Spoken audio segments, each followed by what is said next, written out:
ఈరోజు Sunday special ఏంటంటే పారం కోడి చికెన్ ఎలా వండాలో తయారు చేయాలో నేను చూపిస్తాను.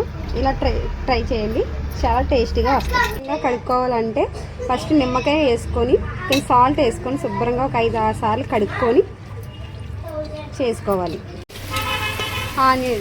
ఆయిల్ వేసుకొని ఆనియన్స్ ఇలా వేసుకోవాలి.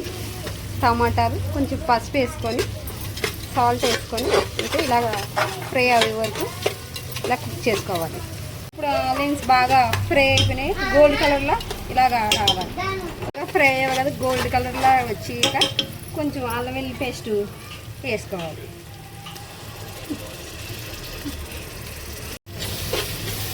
గ్రైండ్ కొట్టిన పేస్ట్ వేసుకోవాలి. నిమిషాలు ఇవి బాగా మగ్గాలి.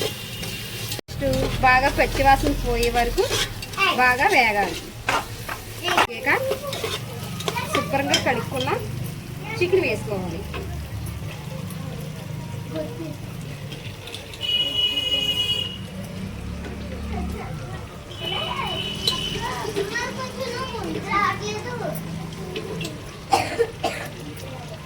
ఈ లెగ్ పీస్ మా పిల్లలకి బాగా ఇష్టమైన మా వారు శుభ్రంగా ఇవన్నీ కలిసిలాగా కలుపుకోవాలి.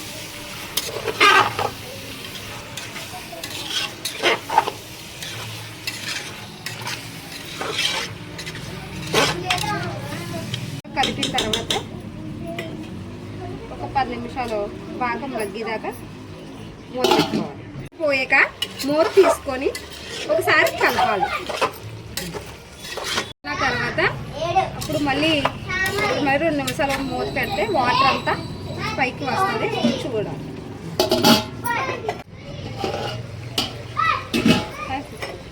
వాటర్ ఎంత వచ్చిందో, ఒక్క చుక్క కూడా వాటర్ వేయలేదు మనం. చికెన్లో చూడండి ఎంత వాటర్ వచ్చిందో. అంటే కారంగా తినే వాళ్ళు అయితే ఎక్కువ వేసుకోవచ్చు. ఇగో నేను సరిపడంత వేస్తున్నాను. తర్వాత ఉప్పు వేసుకోవాలి, సాల్ట్ వేసుకోవాలి. సాల్ట్ కూడా వేసుకోవాలి. వేసుకున్న తర్వాత బాగా కలపాలి.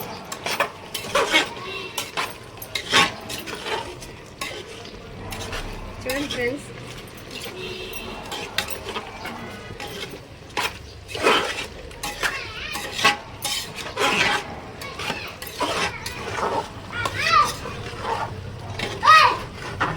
తర్వాత నేను కుక్కర్లో చికెన్ వండుతున్నాను కాబట్టి ముక్క ములిగే వరకు వాటర్ పోసుకోవాలి. ఇది పారం కోడి మాంసం కాబట్టి మనం ఒక 5-6 విజిల్లో మాత్రం వేయించుకోవాలి.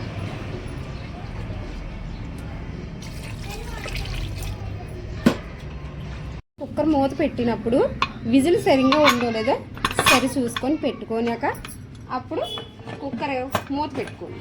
కుక్కర్ మూత పెట్టుకున్నాక 5-6 విజిల్ వేయించుకునే వరకు ఉంచాలి.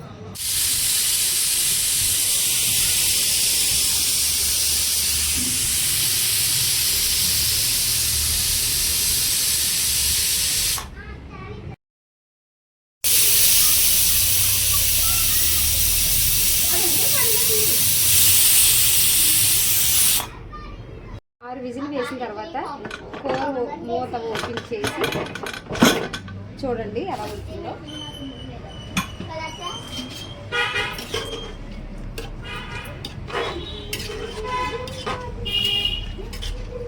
ఎంత సాఫ్ట్గా ఉడికిందో చూడండి ఫ్రెండ్స్, ఎంత బాగా ఉడికిందో.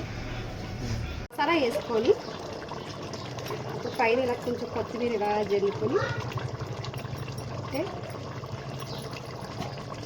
సర్వ్ చేసుకొని తింటే బాగుంటుంది.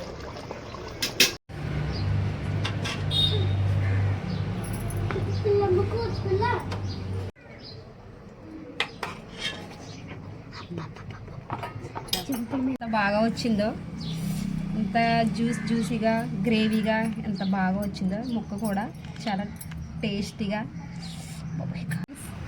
ఎంత బాగా వచ్చిందో, గ్రేవీగా జ్యూస్గా చాలా బాగా వచ్చింది. చూడండి ఫ్రెండ్స్, ముక్క కూడా ఎంతో బాగా ఉడికింది.